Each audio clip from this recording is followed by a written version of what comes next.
கோபிச்செட்டிப்பாளையம் சட்டமன்ற தொகுதிக்குட்பட்ட அயலூர் ஊராட்சியில் வேளாண்மை கூட்டுறவு வங்கியின் புதிய கிளையை தமிழக பள்ளிக்கல்வித்துறை அமைச்சர் செங்கோட்டையன் துவக்கி வைத்தார்.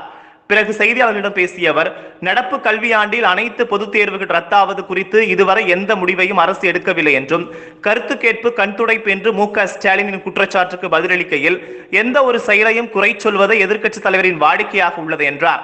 நீட் தேர்வு பயிற்சி துவங்கப்பட்டு தற்போது நடைபெற்று வருவதாகவும், பள்ளி திறக்கும் விஷயத்தில் ஆந்திராவையும் கேரளாவையும் ஒப்பிட தேவையில்லை, தமிழக அரசு மாணவர்களின் நலனையும் பெற்றோர்களின் கருத்தை கொண்டே செயல்பட்டு வருவதாக தெரிவித்தார்.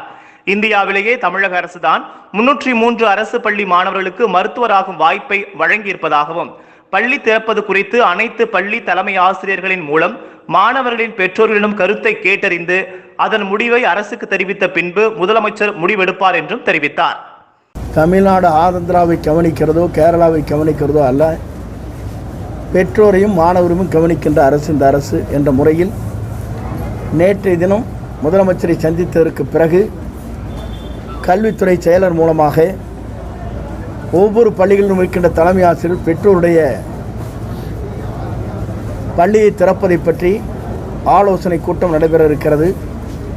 அந்த ஆலோசனை கூட்டத்தில் பெற்றோர் என்ன கருத்துக்கள் சொல்கிறாரோ அதை முதலமைச்சருடைய கவனத்திற்கு எடுத்துச் செல்லப்படும். சென்றவுடன் முதலமைச்சர் அதை முடிவுகளை மேற்கொள்வார்.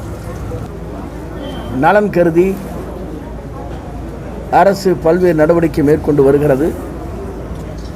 பல்வேறு கருத்துக்கள் வந்ததன் அடிப்படையிலே தான் அன்று மொத்தமாக எதிரி பள்ளிகளை திறப்பது, தியேட்டர்களை திறப்பது போன்ற அறிவிப்புகள் வந்தது.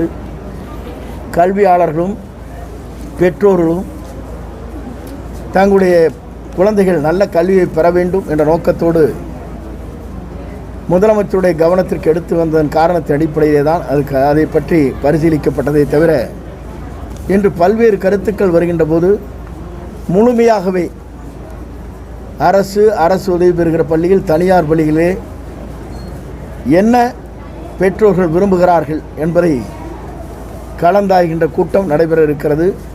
9ஆம் தேதி காலை 10 மணியிலிருந்து தொடர்ந்து கருத்துக்களுக்கு பிறகு முதலமைச்சர் முடிவுகளை மேற்கொள்வார்.